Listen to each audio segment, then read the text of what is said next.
How to change the default storage location for received files in Shareit.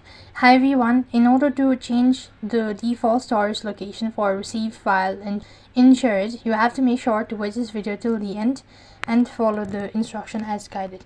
So first of all, you need to go ahead and open up the Shareit application on your device, and when you open up your application, it's going to show you this kind of interface. Now right on this page, go to the me icon or the profile icon from the bottom, and then go to the gear icon from the top right hand side corner.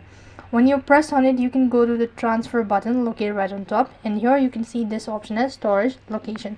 So here you can go ahead and press on it, but in my case the default will not be changed, so it's just the internal shared storage. So if you are able to make changes, then you can select the other options, and that's how you can change the default storage location for received files in Shareit. So that is all for this video. I hope the video was helpful. Make sure to like, share and subscribe to our channel. Thank you for watching. See you in the next video.